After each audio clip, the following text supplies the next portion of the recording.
welcome to the Kelly Roach Show, a place for no fluff, easy to implement, 20-minute or less business and leadership lessons to help you build a sustainable business that scales. Let's get started. Hey, welcome back. Let's talk about how to get more sales coming into your business on an everyday basis by shortening the sales cycle in between launches. So we all know that in order to scale a business, there has to be an effective conversion event strategy, gathering a group of people in a certain place at a certain time to talk about a specific thing, and then making an invitation. We call these conversion events.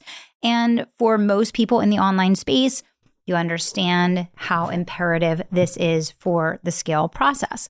But what happens is in a lot of businesses, once you finally master your conversion event or live launch strategy, is that you are super disappointed in the lack of action happening outside of launch. And a lot of business owners are left scratching their heads saying, why is it that we can have these great launches? We know our offer sells. We know how to convert, and yet it's a big whopping goose egg outside of launch. Let's break that down. So when you're in launch, there's a reason to buy now, right? There's build up emotion, there's attachment, there's energy, and there is, some type of built-in urgency and scarcity, even with a high-level offer, because they're coming into a certain cohort at a certain time with additional components that they only get during the launch. Okay.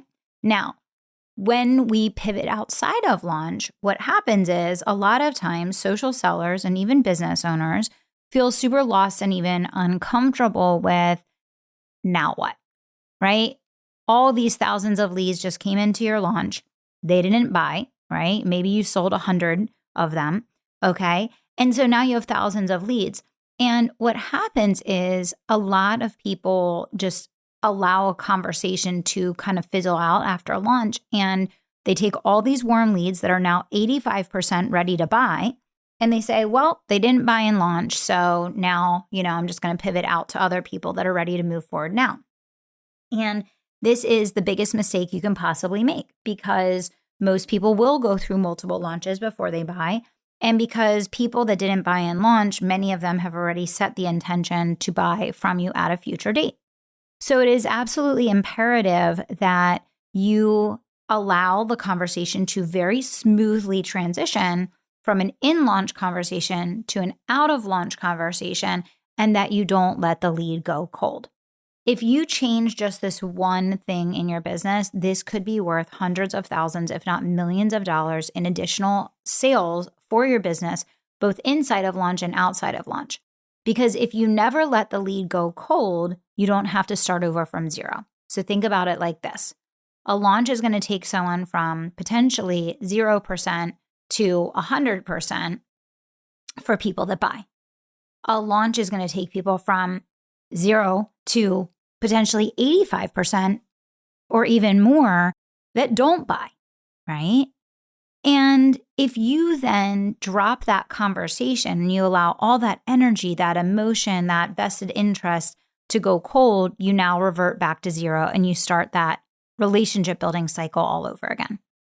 Whereas if you take all of those people that are now at 85% readiness to buy, and you continue that conversation outside of launch, then you have people that you are selling to in between launches that are already at an 85% readiness level, instead of constantly selling to people starting from zero. Oh my gosh.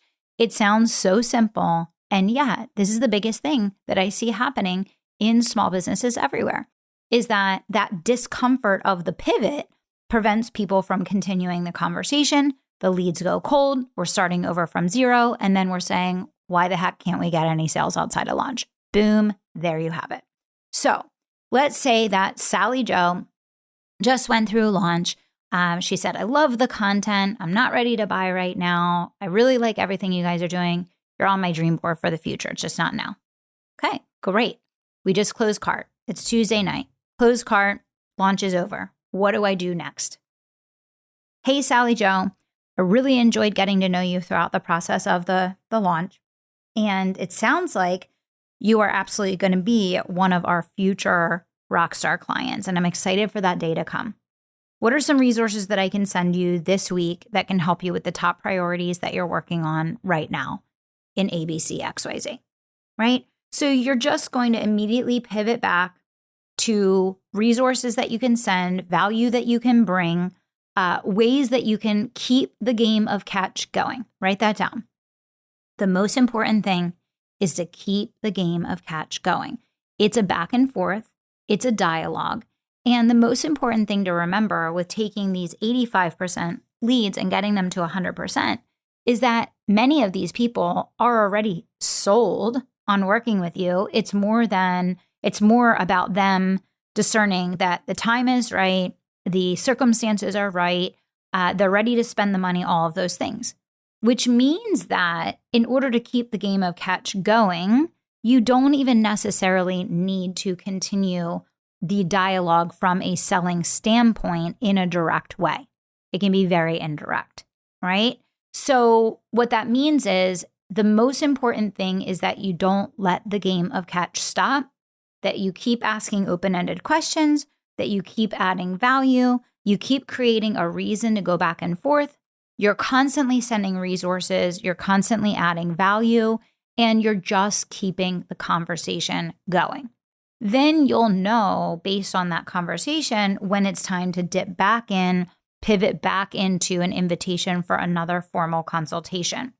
But the biggest thing that you want to make sure happens is from the moment that you close cart, that you pivot immediately back into a warm conversation, and that regular and steady communication of touching that lead at minimum every other week is going to continue forward, especially if someone is a qualified lead and a desirable target that you already know you want in your program.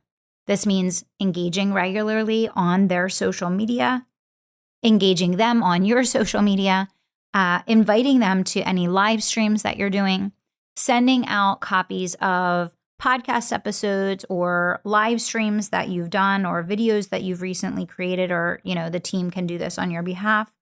And really just making sure that you maintain top of mind awareness.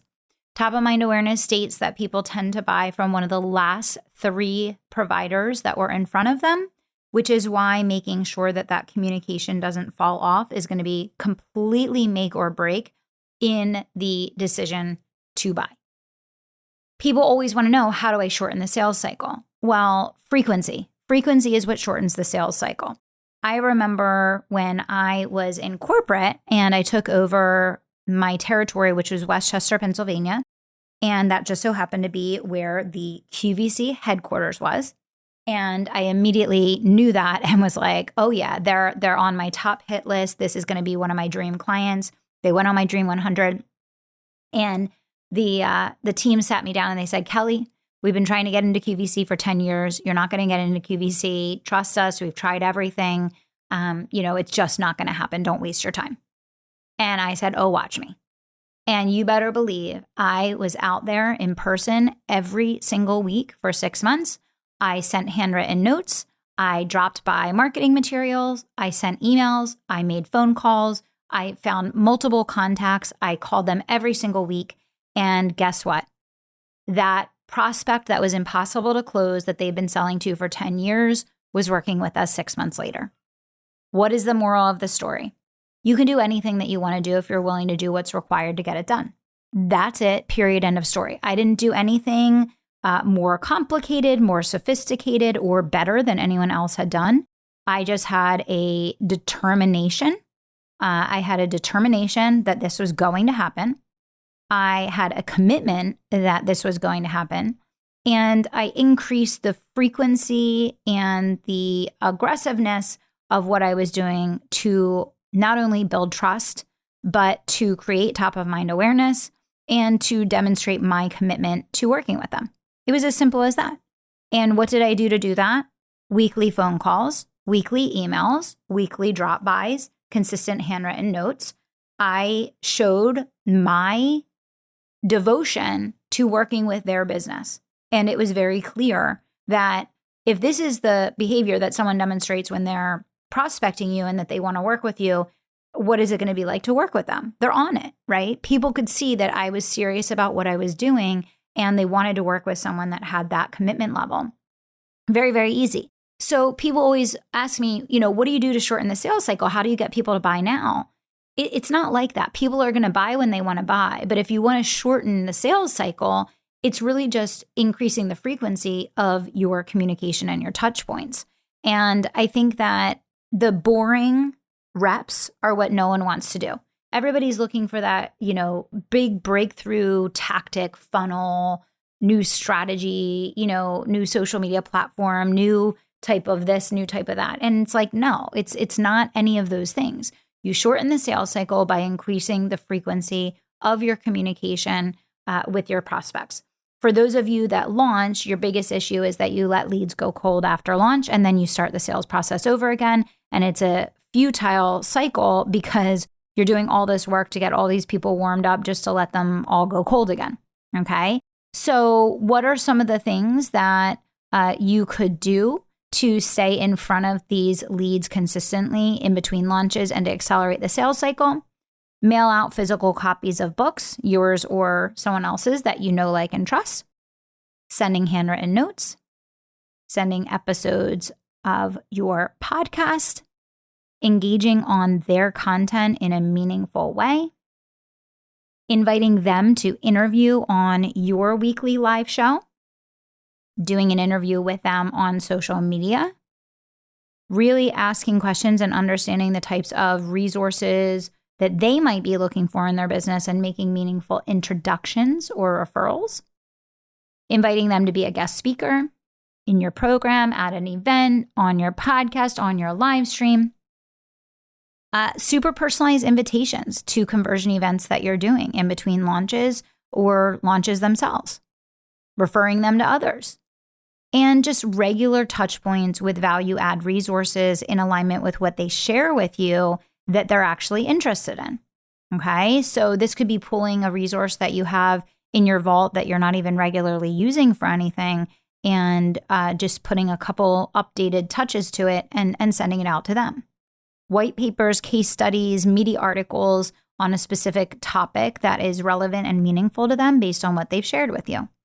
These are all things that you can do in between launches that are going to allow you to shorten the sales cycle and to be consistent with getting more sales. Now, all of this is well and good, but if you don't make offers, you're not going to close sales. So there has to be 3 things in place in order to make more sales in between launches and to accelerate the sales cycle. Number 1 is the activity, which we've already talked about, and keeping the game of catch going. Number 2 is making offers. And number 3 is extending invitations to consults. Without the 3 things together, doing the activity to keep the conversation going, making offers, and inviting to consults, you're not going to make more sales. Okay? So keep it simple. I just listed out, I think, 10 or 13 touches that you can do regularly and in between launches to accelerate the sales cycle. And for those of you that do conversion events of any kind, close to 97-98% of the people that come in that you do all this work to warm up are not buying in that first instance, which is why it is so make or break to make sure that that conversation is immediately pivoted back into that nurture, know, like, trust, relationship building conversation outside of launch. Hope this is helpful for you. Let's go make some more sales.